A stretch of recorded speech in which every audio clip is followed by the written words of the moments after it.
Assalamualaikum warahmatullahi wabarakatuh. Alhamdulillahirrabbilalamin. Wassalatu wassalamu ala ashrafil anbiya wal mursalin wa ala alihi wa ashabihi ajma'in. Alhamdulillahirrabbilalamin. Pada hari ini kita berkumpul dalam kegiatan membuat aksi nyata menyebarkan budaya positif dari CGP Angkatan 11. Yang kami hormati Ibu Korwil, Ibu Sri Samsal Khair SPD MPD. Yang kami hormati Bapak Kepsek SDN 0099 Kota, Bapak Suherman SPD SD, dan CGP Angkatan 11 Ibu Nur Ainun MPD. Baiklah, tanpa memperpanjang waktu, acara pertama ialah kata sambutan dari Ibu Korwil Sri Samsal Khair. Kepada Ibu kami persilahkan.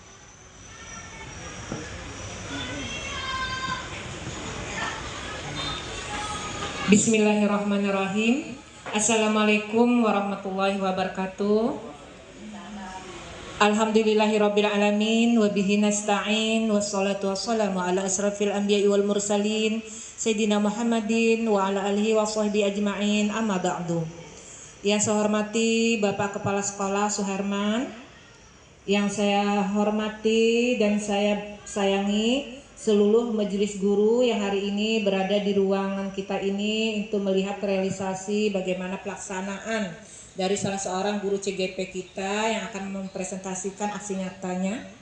Yang saya banggakan tentunya Ibu Nur Ainun selaku orang yang hari ini akan kita lihat bersama bagaimana kesiapan, bagaimana totalitasnya, komitmennya untuk menjadi seorang guru penggerak yang hari ini walaupun masih berkategori calon, tapi mudah-mudahan nanti sudah hilang C-nya ya Bu ya, akan menjadi guru GP.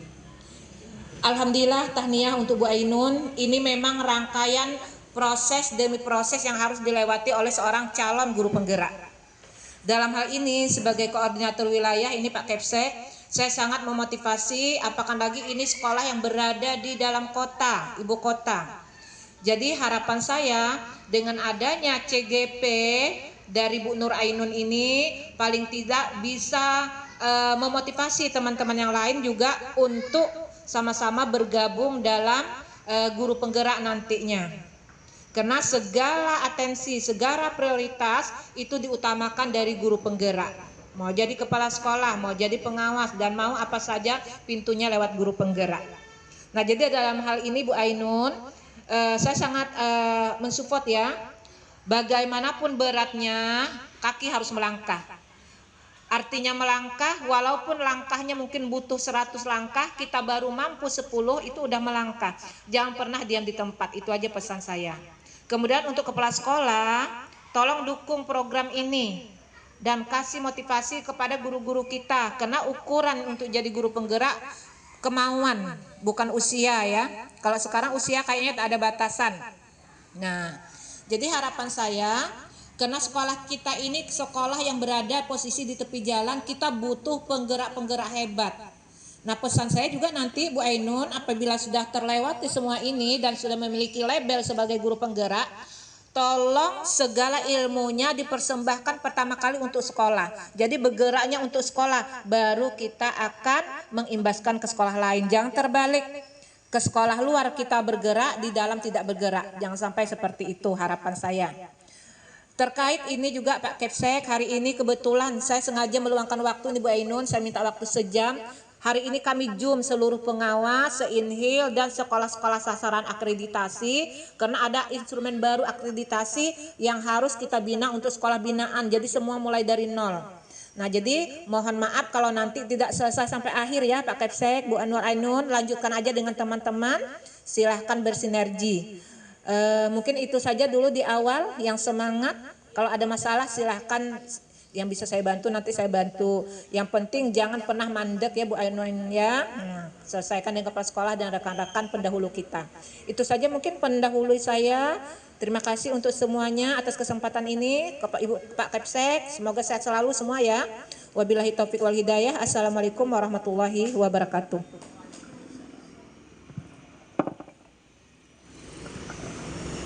Terima kasih kepada Ibu Korwil, Ibu Sri Samsal Khair SPD MPD. Selanjutnya ialah kata sambutan dari Kepala Sekolah SDN 009 Tembilahan Kota kepada Bapak Suherman SPD SD, kami persilahkan. Assalamualaikum warahmatullahi wabarakatuh. Bismillahirrahmanirrahim. Alhamdulillahirrabbilalamin. Wassalatu wassalamu ala asrafil anbiya wa mursalin Sayyidina Muhammad wa alihi washabihi rasulillah ajma'in. Yang sama-sama kita hormati Ibu Sri Korwil untuk wilayah Tembilahan. Selanjutnya calon guru penggerak yaitu Ainun MPD. Selanjutnya Bapak Ibu yang berbahagia pada pagi hari ini. Adapun acara yang kita laksanakan ini merupakan suatu keberkahan bagi kita, yang mana ada salah satu seorang guru kita jadi calon guru penggerak yang insya Allah nanti mungkin akan berlanjut jadi guru penggerak harapan kita.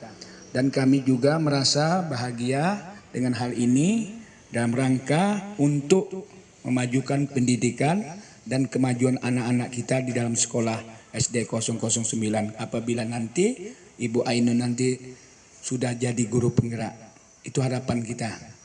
Yang kedua, saya mohon kepada kita semua yang mungkin belum guru penggerak, dengan adanya ini memotivasi untuk kita sama-sama menjadi guru penggerak. Dan itu saja yang mungkin dapat saya sampaikan. Lebih dan kurang saya mohon maaf. Wabillahi taufiq wal hidayah. Assalamualaikum warahmatullahi wabarakatuh.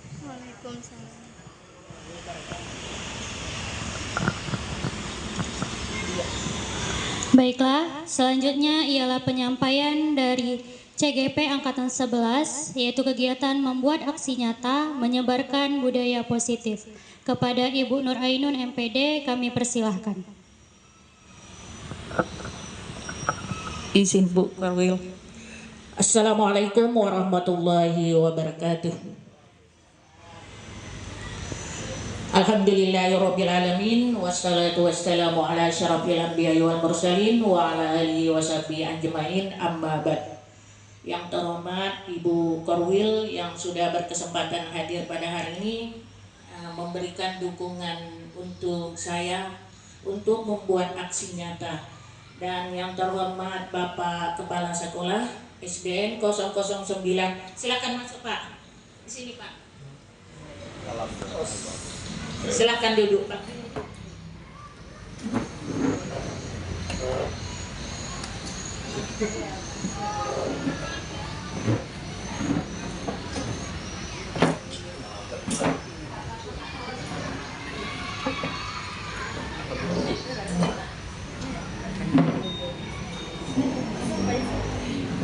Yang terhormat Bapak Pengawas PAI dari Kemenak, terima kasih Pak sudah meluangkan waktu untuk hadir ke sekolah kami dan melihat membuat aksi nyata untuk saya Ibu. Pertama-tama marilah kita ucapkan puji syukur kehadirat Allah Subhanahu wa Ta'ala yang mana telah melimpahkan rahmat dan hidayahnya kepada kita semua sehingga kita dapat berkumpul pada hari ini di ruangan perpustakaan SDN 009 Tembilahan Kota.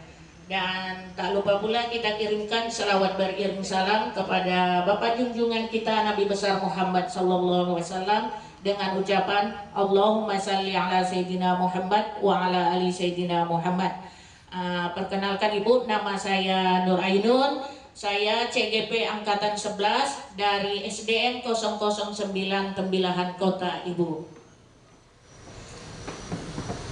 Pada hari ini saya akan membagi ilmu yang saya dapat sedikit dari CGP Ibu, karena sudah beberapa kali kami pertemuan.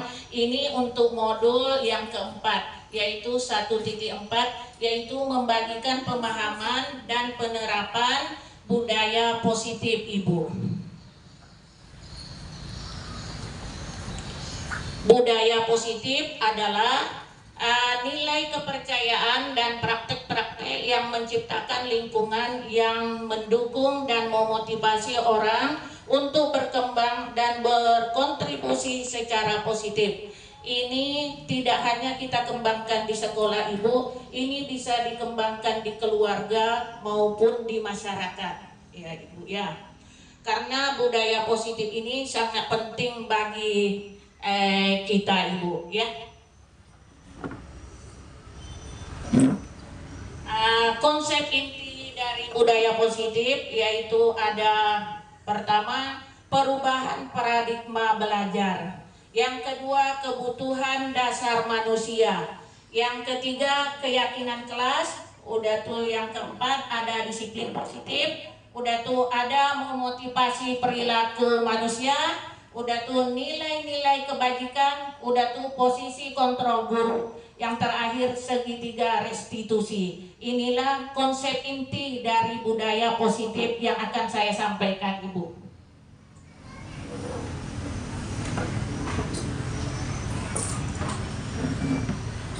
Kita mulai dari pembelajaran dengan paradigma baru. Pembelajaran dengan paradigma baru merupakan pembelajaran yang dirancang berdasarkan prinsip pembelajaran berdiferensiasi, sehingga murid belajar sesuai dengan kebutuhan berdasarkan tahap perkembangan sesuai teori psikologi modern untuk mewujudkan profil pelajar Pancasila. Jadi pembelajaran dengan paradigma baru ini tujuannya untuk mewujudkan profil pelajar Pancasila dan sesuai juga dengan pemikiran Ki Hajar Dewantara ya, yang menyatakan bahwa seorang guru itu harus mampu menuntun tumbuh kembangnya kodrat yang dimiliki oleh anak, baik untuk kodrat alam maupun kodrat zamannya, sehingga tercapainya kehidupan yang bahagia. Jadi artinya di sini kita harus menerapkan paradigma baru supaya anak kita bisa menumbuhkan karakter-karakter yang dimiliki oleh setiap anak. Karena setiap anak itu memiliki karakter yang berbeda-beda. Maka di sini kita sebagai guru harus melakukan pembelajaran yang namanya berdiferensiasi. Karena dengan pembelajaran berdiferensiasi ini, disinilah nanti kita akan lihat bakat-bakat anak kita. Ya, oke, ada yang mau ditanyakan Ibu sampai di sini? Mbak, ada yang mau ditanyakan?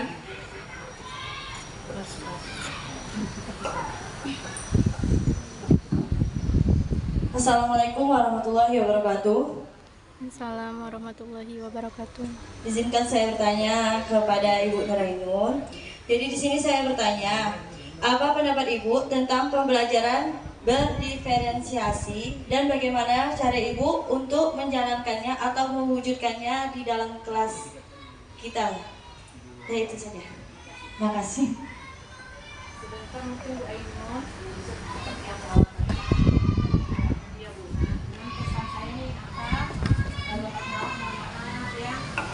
Kepala sekolah mohon maaf, sebenarnya ingin sampai akhir karena ini adalah materi yang kami dapatkan sebagai fasilitator terkait disiplin positif. Kita sebagai guru harus paham seperti apa sih penerapan disiplin positif itu terhadap peserta didik. Ini ilmunya sangat langka masih, dan kita sudah belum punya ilmu penuh untuk menerapkan. Jadi nanti Bu Ainun berbagi sharing sama teman-teman. Nanti kalau ada kendala, kita sebagai pengawas, sebagai kepala sekolah dan Kaurin akan membersamai ya. Jadi bukan sekedar, jadi materi yang diberikan kepada CGP itu udah kami dapatkan di awal sebagai fasilitator sekolah penggerak.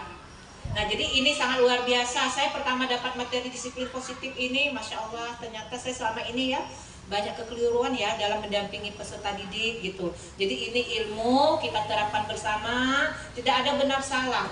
Justru proses yang mungkin kita rasakan dulu salah dalam mendampingi peserta didik, sekarang kita baru tahu ilmunya, itu adalah proses untuk mencari benar Pak ya.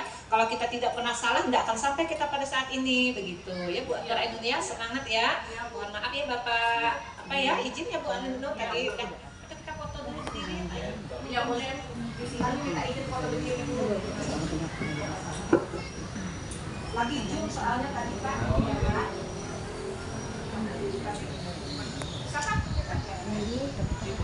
Bapak kena ini nih kamera.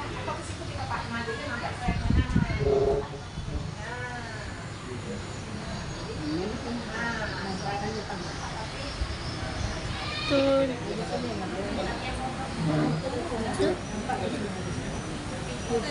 Foto juga.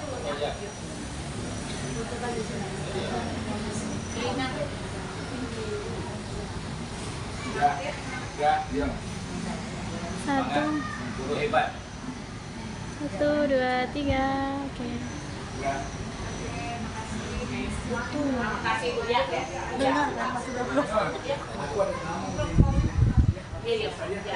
Iya, nampak ambil dengan bukan ambil. Oke. Video ya. Video sama foto. Oke.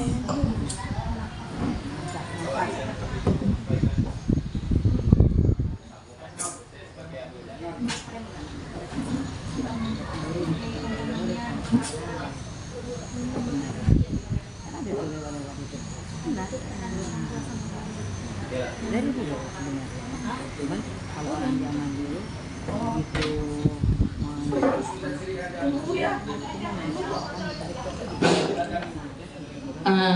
Oke, kita lanjut Ibu ya.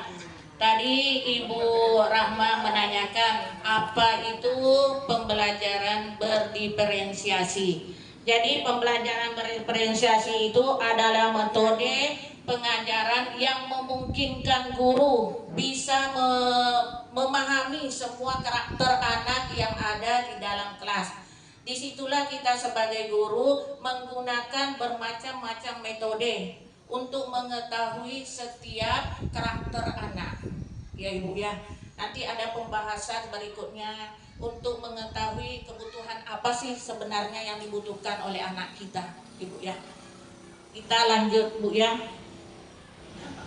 Disiplin positif adalah merupakan salah satu cara penyerapan disiplin yang bertujuan untuk menumbuhkan kesadaran serta memberdayakan murid tanpa imbalan penghargaan atau ancaman ataupun hukuman.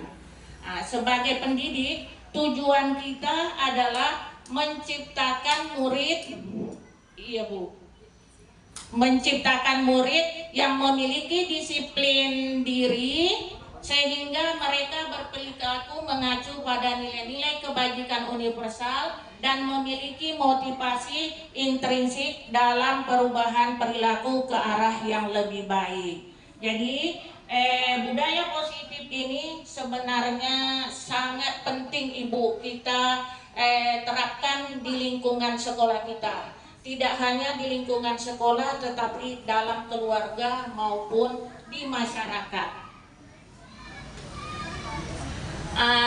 Motivasi perilaku manusia itu ada dua Ibu, ada unsur dari luar dan ada juga unsur dari dalam. Kalau unsur dari luar itu biasanya untuk menghindari ketidaknyamanan ataupun hukuman. Ada juga untuk mendapatkan imbalan atau penghargaan dari orang lain. Sedangkan kalau motivasi yang dari dalam diri untuk menjadikan orang yang mereka inginkan dan menghargai diri sendiri dengan nilai-nilai yang mereka percaya.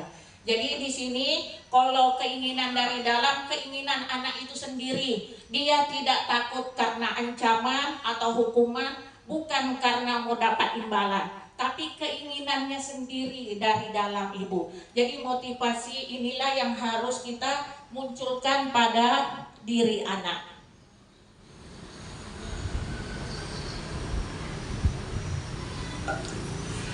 Kebutuhan dasar manusia. Jadi kita sebagai manusia adalah segala sesuatu yang kita lakukan untuk mendapatkan apa yang kita inginkan. Seluruh tindakan yang kita lakukan memiliki tujuan tertentu dan semua usaha terbaik yang kita lakukan adalah dalam rangka agar kebutuhan dasar kita terpenuhi dengan baik. Nah, jadi dari motivasi tadi di awal Ibu, nah disinilah nanti akan terpenuhinya kebutuhan dasar manusia. Dan disinilah juga kita akan tahu kebutuhan dasar manusia itu apa aja.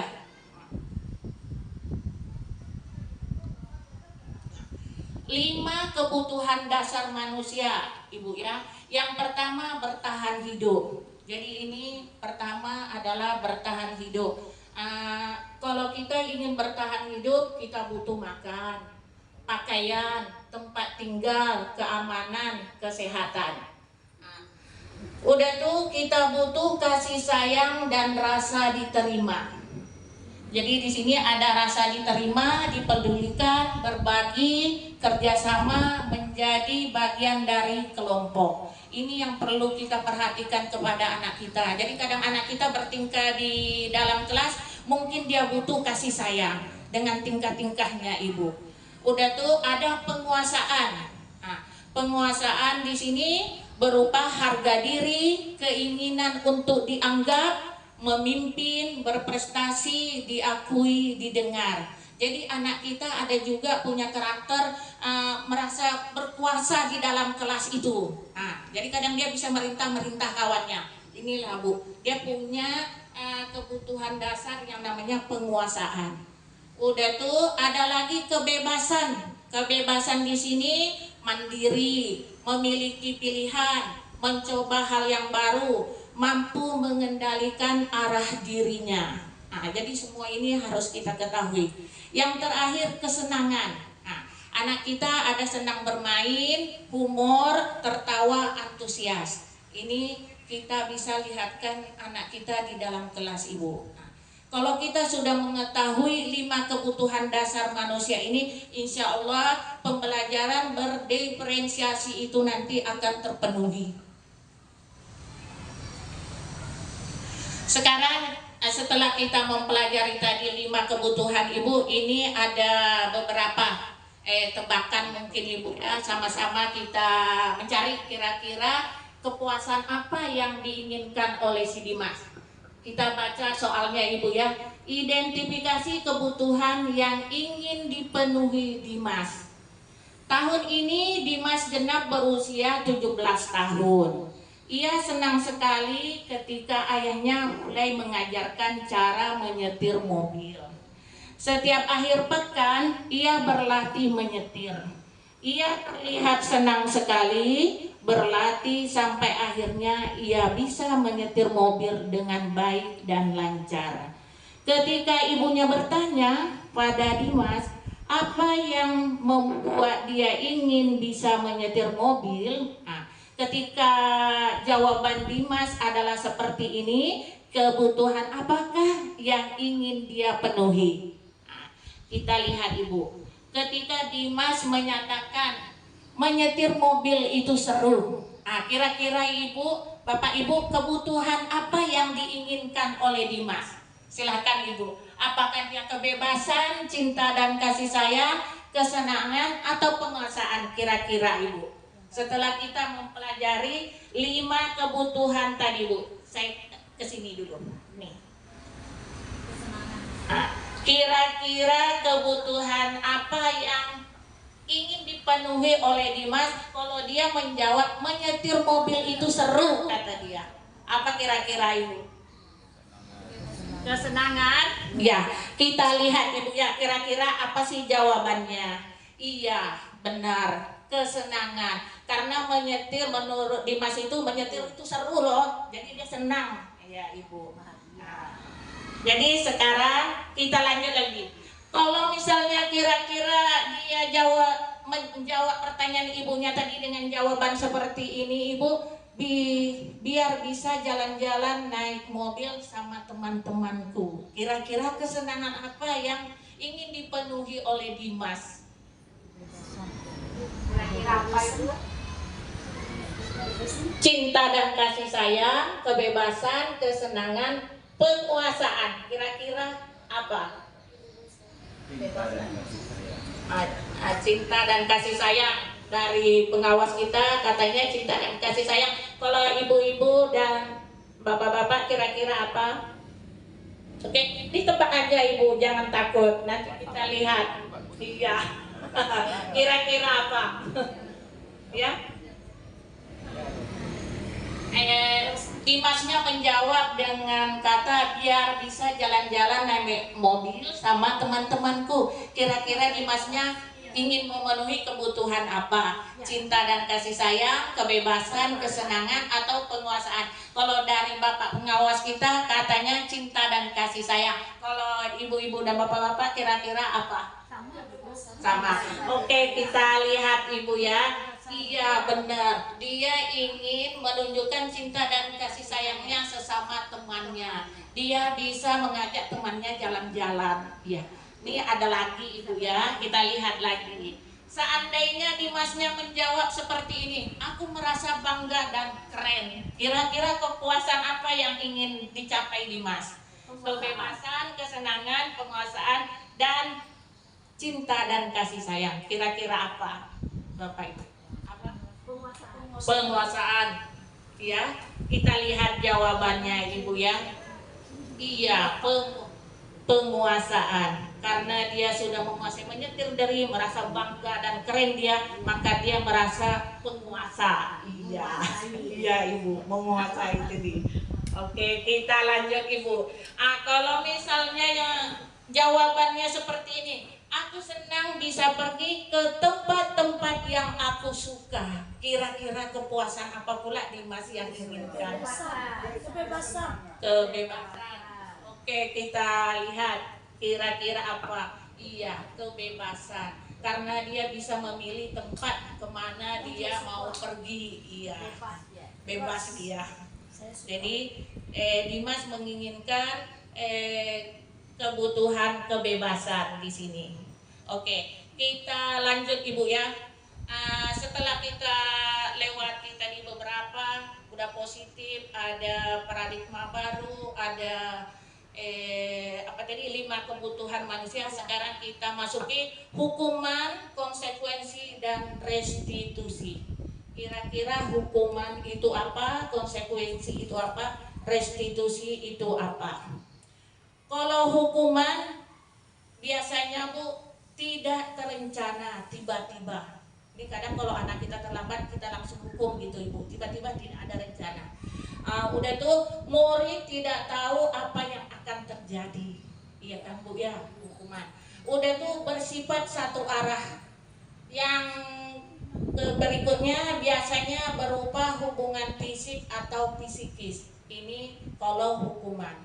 Tapi kalau konsekuensi ini terencana sesuai kesepakatan. Jadi kita sudah membuat kesepakatan tadi. Nanti saya akan memperlihatkan ada yang sudah saya buat ibu, kesepakatan kelas itu memang masih dalam masih dalam tahap belajar ibu ya. Udah tuh perilaku guru selalu memonitor murid, yaitu konsekuensi. Jadi anak sudah, kalau kita sudah membuat konsekuensinya, anak sudah tahu apa resikonya gitu ibu. Udah tuh restitusi. Restitusi ini adalah proses mengoptimalkan kondisi bagi murid untuk memperbaiki kesalahan. Yang kedua, proses kolaborasi yang mengajarkan murid untuk mencari solusi sendiri. Ini kalau restitusi ibu. Ini kita lihat ini. Segitiga restitusi yang tadi. Kalau segitiga restitusi adalah sebuah dialog antara guru dan murid untuk menghasilkan solusi dari permasalahan mereka lakukan dengan tujuan agar murid mandiri dan bertanggung jawab. Jadi untuk menerapkan restitusi, segitiga restitusi ini kita akan melakukan 3 tahap. Pertama, menstabilkan identitas. Yang kedua, memvalidasi tindakan yang salah. Yang ketiga, menanyakan keyakinan. Di sini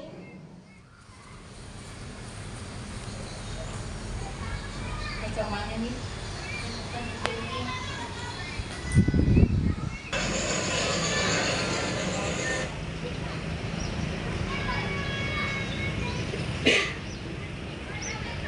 Ini tadi contoh ibu kita menyelesaikan masalah yang dihadapi anak kita pertama dengan cara segitiga restitusi. Jadi di situ kita sebagai guru, kita cuma memberikan pertanyaan-pertanyaan anak, dan anak itu sendiri yang akan mencari solusinya.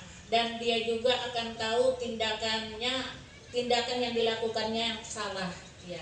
Dan dia juga akan memperbaikinya sendiri. Jadi itulah segitiga restitusi. Dari 3 tadi ada hukuman, ada hukuman, konsekui, dan restitusi. Seharusnya kita menyelesaikan masalah anak kita dengan menggunakan restitusi, Ibu. Karena di situ anak akan mencari pemecahan masalahnya sendiri, dan dia akan melakukan sesuai keinginannya, tidak terpaksa. Beda dengan kalau hukuman tadi, Ibu, ya. Nah, jadi ini caranya untuk kita menerapkan tadi segitiga restitusi, Ibu. Yang pertama kita menstabilkan identitas. Nah, di situ guru kita hanya berbuat satu hal manusiawi, tidak ada manusia yang sempurna. Bapak Ibu juga buat salah. Jadi kita membuatkan kata-kata yang memancing anak itu bisa merasa kalau dia tuh salah gitu, Ibu. Atau bisa juga kita pasti bisa menyelesaikan permasalahan ini. Udah tuh bisa juga Ibu kita berkata-kata, Bapak Ibu tidak tertarik untuk mencari tahu siapa yang benar, siapa yang salah. Bapak Ibu lebih tertarik untuk menyelesaikan masalah. Jadi kita memberikan pertanyaan untuk menstabilkan masalah tadi, Ibu. Atau bisa juga kita berkata, kalau kamu menyalahkan dirimu sendiri terus menerus, apakah kamu bersikap baik pada dirimu sendiri? Jadi dengan pertanyaan-pertanyaan tersebut, anak tersebut akan mencari solusinya sendiri. Jadi kita harus menstabilkan masalahnya dulu, Bu, dengan pertanyaan-pertanyaan.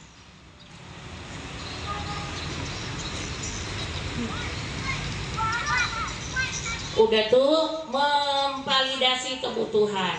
Nah, di sini sesuai yang telah lalu tadi kita sudah tahu kebutuhan apa yang diperlukan anak. Jadi di sini kita sebagai guru, kita juga membuat pertanyaan, Ibu, kepada anak.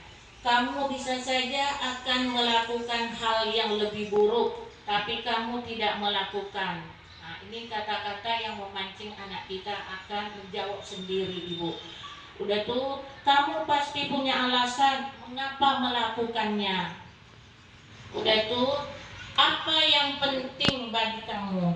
Nah, udah tuh kita bisa juga bertanya, kamu boleh tetap berusaha menjaga sikap itu, tapi tambahkan sikap yang lain, yang baru.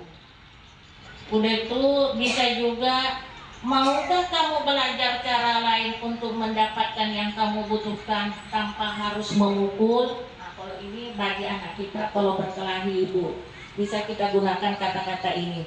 Udah tuh, apakah kamu bisa melakukan dengan lebih baik besoknya? Nah, kayak ini. Jadi kita validasi kebutuhan anak dulu. Udah tuh, yang terakhir barulah kita menanyakan keyakinan kelas. Keyakinan kelas yang kita sudah sepakati, Ibu. Nah, di sini kita bisa menanyakan apa nilai yang kita percaya di kelas atau di sekolah kita. Nilai-nilai universal apa yang telah kita sepakati. Kelas yang ideal itu seperti apa sih? Nah, bisa kita tanyakan seperti itu. Udah tuh, kamu ingin jadi anak seperti apa? Udah tuh, apa yang kamu rasakan? Udah tuh, bisa juga ketika kamu melakukan itu, kamu menjadi orang yang seperti apa.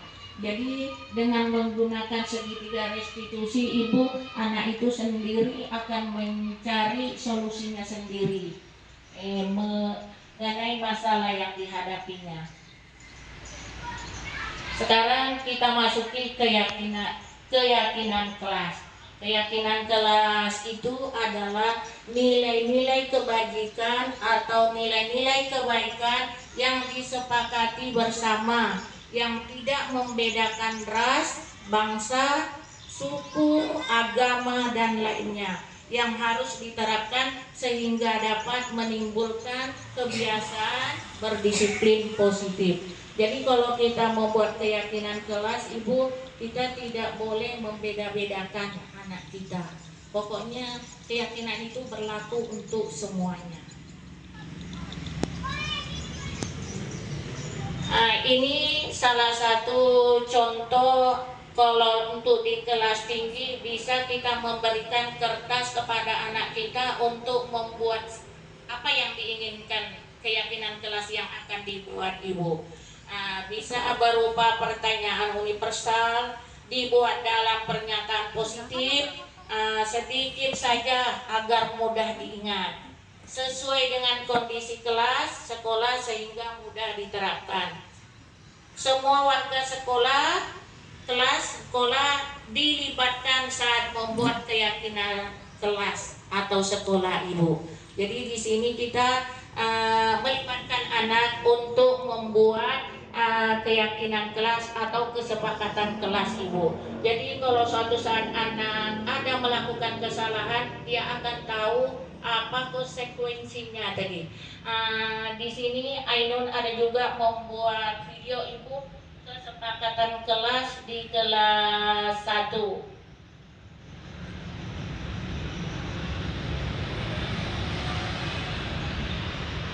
Hari ini kita akan membuat kesepakatan kelas. Kira-kira kesepakatan kelasnya apa-apa yang mau dibuat? Apa? Coba yang kuat suaranya apa? Tidak boleh main-main. Tidak boleh main-main. Terus apa lagi? Tidak boleh berkelahi. Izin Kanado. Apa? Ya, izin kalau mau keluar. Terus? Iya, yang kuat coba diulang. Iya, tidak boleh buang sampah sembarangan. Apalagi kesepakatan kelas yang akan kita buat, apalagi? Ya, tidak boleh berkelahi. Udah tuh, sesama teman kita harus saling tolong menolong. Jadi Ibu bacakan ya kesepakatan kelas kita hari ini. Pertama, tidak boleh ribut. Ya, tidak boleh ribut. Yang kedua, tidak boleh main dan jalan-jalan. Yang ketiga, izin kalau mau keluar.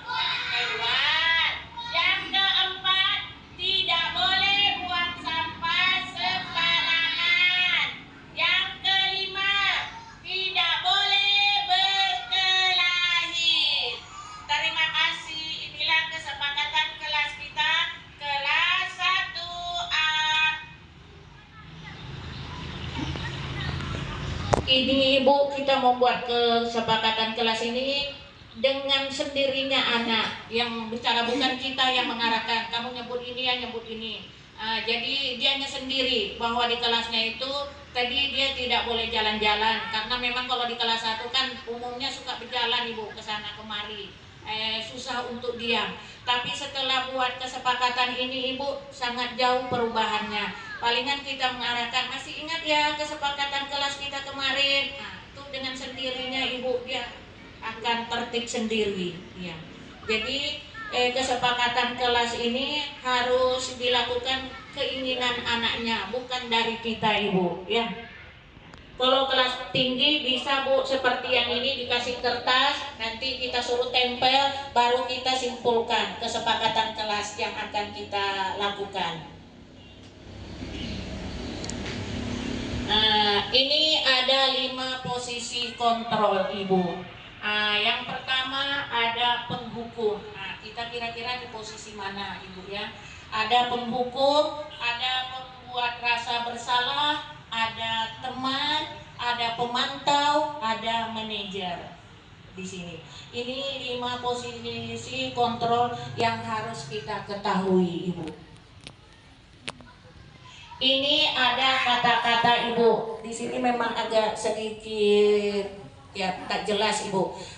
Yang di bagian bawah ini Ibu, ada beberapa kata-kata yang sering mungkin kita ucapkan kepada anak, ternyata itu mengandung kata-kata penghukum. Misalnya kita bilang, kalau kamu tidak melakukan, saya akan. Misalnya saya akan apakan dia, nah kayak gitu. Kata-kata ini sering kita ucapkan. Berarti kita di situ posisinya sebagai penghukum Ibu. Udah tuh, kalau misalnya pembuat merasa bersalah, di situ kita sering mengatakan, kamu sudah mengecewakan ibu atau bapak. Nah, ini adalah membuat anak kita merasa bersalah. Udah tuh, kalau sebagai teman kita sering mengatakan lakukan demi ibu atau demi bapak. Nah, biar dia tidak mengulangi lagi kesalahannya Ibu. Itu kata-kata sering kita katakan terhadap anak. Berarti di situ posisi kita sebagai teman. Udah tuh, kalau pemantau biasanya apa pelajaran yang hari ini kamu pelajari?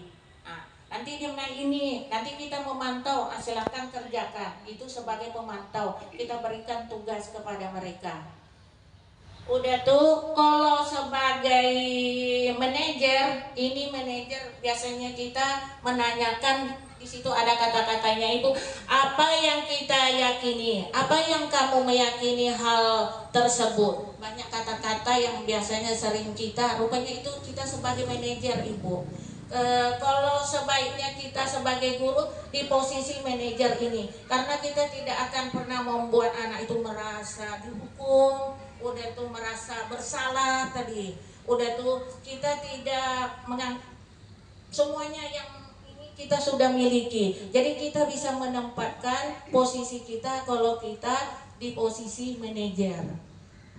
Jadi setelah kita mengetahui, oh rupanya kata-kata ini membuat anak kita ini sebagai penghukum rupanya terhadap anak, itu perlu dirubah. Kita harus masuk ke manajer. Kalau manajer itu tidak mengeluarkan kata-kata kamu ini itu dirubah bahasanya Ibu. Sehingga seperti segitiga restitusi tadi, kita cuma membuat pertanyaan yang memancing anak akan mengungkapkan kesalahannya dan mencari solusinya sendiri.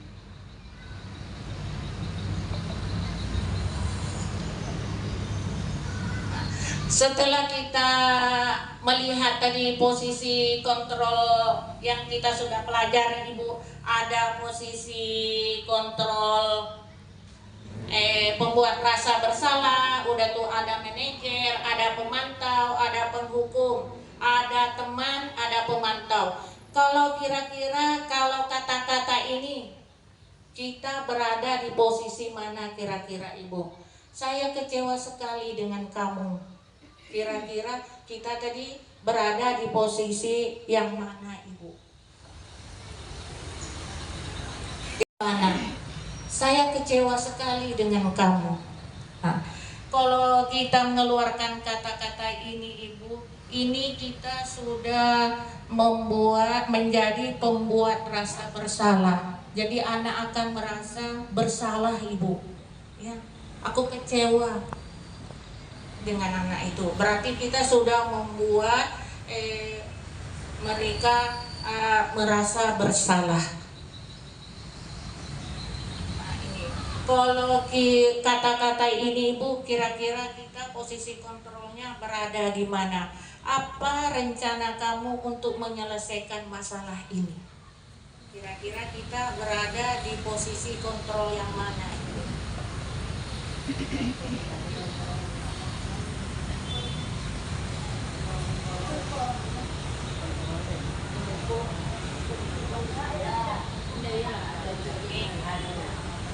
Apa rencana kamu untuk menyelesaikan masalah ini? Kira-kira apa Ibu?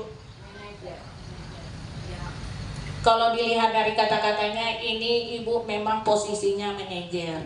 kita menanyakan rencana anak itu. Kalau dia melakukan ini, rencana kamu mau apa untuk memperbaikinya? Berarti kita di sini posisinya sebagai manajer ibu. Nah, yang ini lagi bu, kira-kira kita di posisi kontrol mana? Kamu tidak akan dapat nilai kalau tugasmu tidak selesai. Nah, iya, ini sebagai penghukum. Berarti kita di sini posisi kontrol kita sebagai penghukum itu.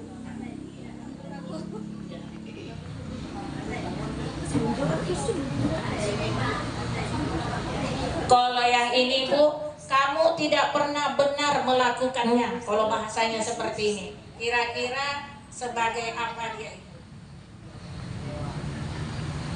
Kamu tidak pernah benar melakukannya. Dia pembuat rasa bersalah, manajer, pemantau, penghukum, teman. Kamu tidak pernah benar melakukannya. Iya, merasa bersalah ibu. Ya, kita lihat lagi ibu ya, kira-kira ini. Ayo kerjakan demi ibu. Ayolah kerjakan demi ibu. Kira-kira posisi kontrol kita di mana ibu? Sebagai apa kita di sini? Ayolah kerjakan demi ibu.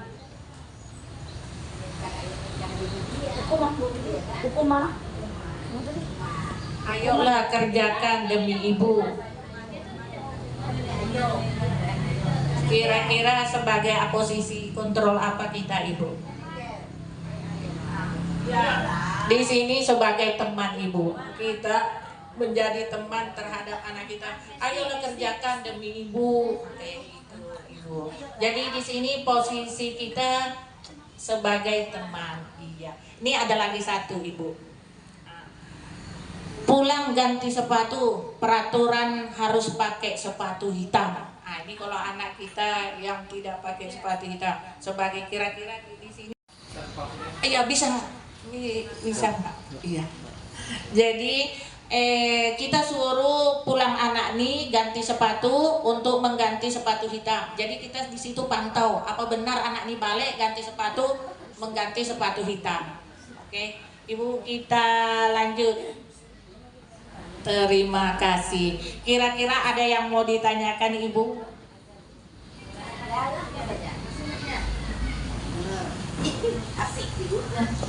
Kayaknya saya penasaran. Yang mana? Di posisi kontrol ya ibu. Terima kasih buat Bu Ainun yang telah memberikan waktu kepada saya. Ada pertanyaan seperti ini kan? Ini ada 5 posisi kontrol yang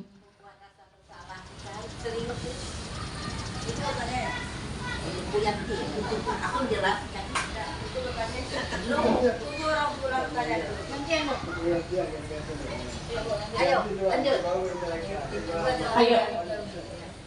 Pertanyaan seperti ini, kita lihat. Ini ada 5 posisi kontrol: penghukum, pembuat rasa bersalah sebagai teman, kemudian ada pemantau dan ada manajer. Nah, jadi ini nih sebenarnya kaitannya dengan pembelajaran diferensiasi tadi ya. Nah, gitu. Jadi kalau mengingat sekarang, kalau kondisi sekarang, kalau misalnya apakah kita tidak bisa menggunakan hanya boleh kita pilih satu saja kah? Atau memang kita masih ada hak kita untuk memiliki yang 5 posisi itu? Nah, seperti itu. Apakah masih bisa kita memegang semua 5 posisi itu? Atau sekarang kalau menurut itu tak cocok lagi dengan zaman sekarang katanya kayak gitu. Kita tak boleh sebagai penghukum dan tak boleh lagi sebagai yang membuat anak rasa bersalah. Misalnya poin ada yang itu yang 2 tadi misalnya itu tak cocok dengan zamannya. Jadi kalau tidak cocok misalnya nanti dengan zamannya, yang mana yang bisa kita gunakan? Ini dalam proses pembelajarannya dulu Bu ya, bukan yang di luar gitu. Ya, kita di dalam kelas ibu. Iya. Ini Bu, dari kelima posisi kontrol ini kita seharusnya ibu berada di manajer. Kalau kita posisinya di manajer, berarti kita sudah punya semua keempatnya itu. Kita bisa di sini Bu. Posisi kontrol manajer ini, guru berbuat sesuatu bersama murid, mempersilahkan murid untuk mempertanggungjawabkan perilakunya, dan mendukung murid untuk menemukan solusinya. Jadi kalau kita berada di posisi manajer, di situ sudah masuk juga penghukum, Ibu. Kita kan sudah menanyakan tadi, tanggung jawab apa kamu? Berarti sudah masuk ada hukuman di situ, Ibu. Udah tuh pembuat bersalah. Di situ kalau kita sudah kan sudah masuk juga dia merasa bersalah dengan pertanyaan kita. Jadi kalau kita sebagai guru, Ibu, di posisi manajer, sama juga dengan pimpinan juga. Posisi manajer ini yang harus kita terapkan, Ibu. Karena dari posisi manajer di sini kita sudah menjadi penghukum, sudah menjadi pembuat rasa bersalah, sudah menjadi teman, pemantau, sudah masuk semuanya, Ibu. Jadi bisa diajak tadi dengan kata-kata yang kita sudah sampaikan tadi, Ibu. Kalau sebagai teman, ayo lakukan untuk Ibu, demi Ibu. Jadi kita posisinya di manajer, Ibu. Kalau kita sudah posisi manajer, tidak langsung otomatis menghukum tadi. Kalau menghukum tadi kan sebelah pihak aja, Ibu. Iya. Iya. Kalau gitu kita akan laksanakan sebagai manajer. Berarti jika ada anak atau sekelompok anak yang melakukan kesalahan, berarti kita ambil, kita lebih apa namanya ini ya? Diskusi, Ibu. Kita diskusikan ya, tadi berkolaborasi dengan anak untuk menemukan titik titik apa namanya ini, titik penyelesaian dari masalah tadi gitu Bu Ainun. Iya, Bu. Ya, terima kasih Bu Ainun atas penjelasannya. Jadi hasil diskusi itu kan mereka sendiri yang mencari, oh Bu, aku harus gini Bu, kalau saya seperti ini nanti saya harusnya seperti ini Bu rupanya. Iya. Jadi kita di sini harus menjadi manajer, Ibu. Begitu juga dengan pimpinan. Tidak boleh mentah-mentah, ya sama dengan anak tadi kita, Ibu ya.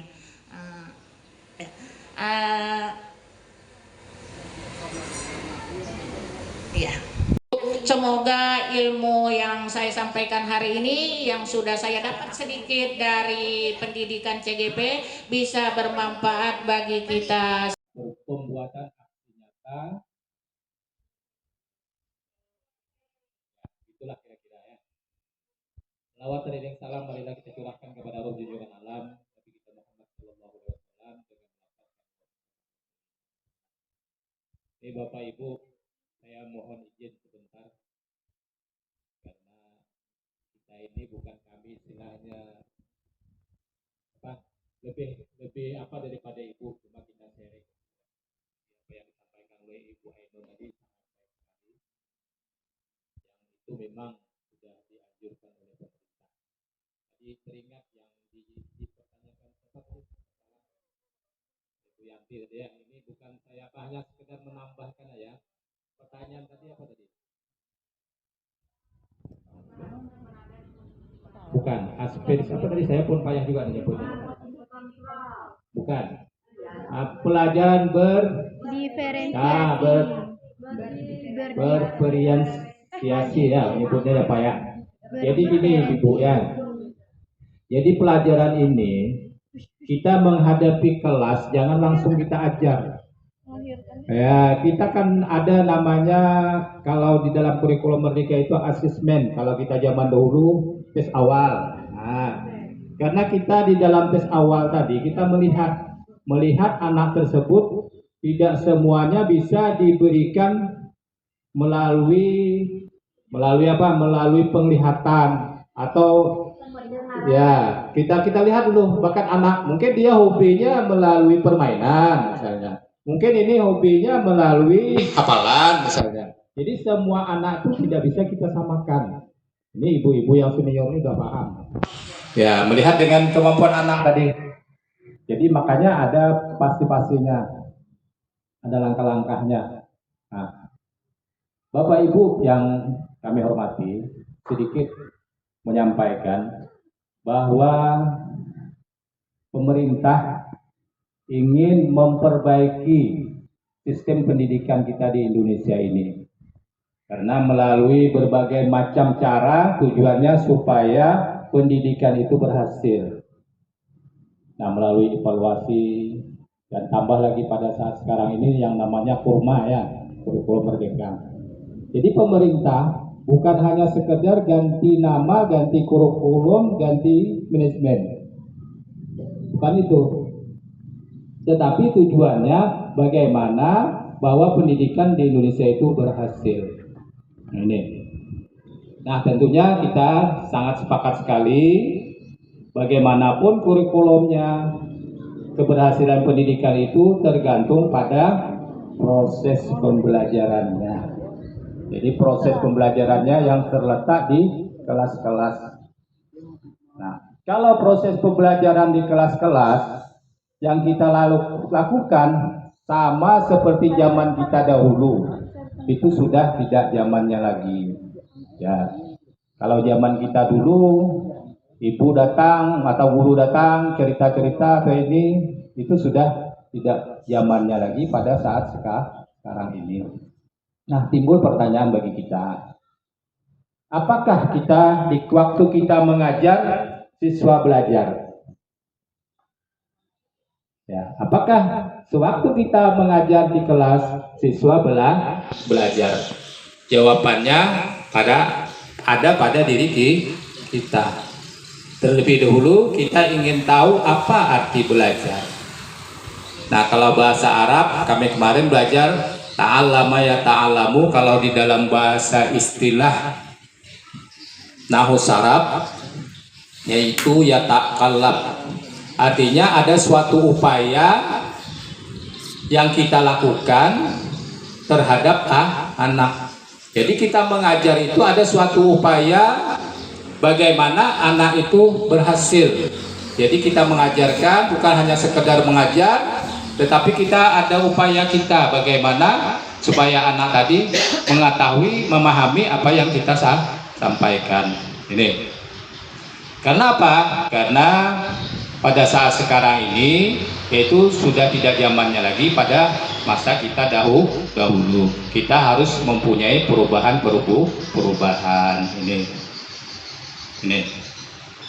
Kemudian yang terakhir, tujuan pemerintah atau tujuan pendidikan nasional adalah untuk apa?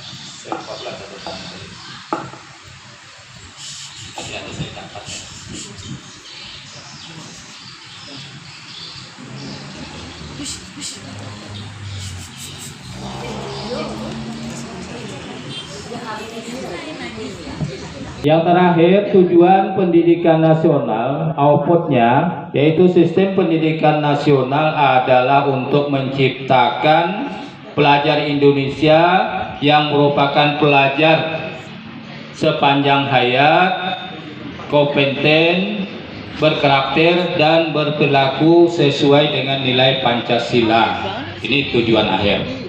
Jadi kita ciptakan belajar kepada anak bahwa belajar adalah merupakan belajar sepanjang hayat ini. Jadi bukan saja di sekolah, tapi dia juga harus belajar di rumah, belajar di mana lingkungannya berada. Ini. Saya rasa itulah yang dapat kami sampaikan, dan saya ini dengan ucapan wabillahi taufiq wal hidayah. Assalamualaikum warahmatullahi wabarakatuh. Ini maaf Ibu ya, banyak yang menunggu nih, bingung juga kami nih. Ya.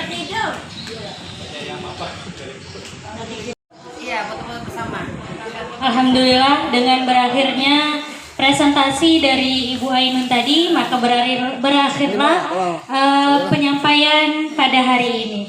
Semoga kita semua dapat mendapatkan manfaat dari kegiatan CGP dari Ibu Ainun ini.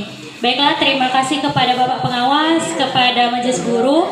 Saya akhiri. Assalamualaikum warahmatullahi wabarakatuh. Waalaikumsalam.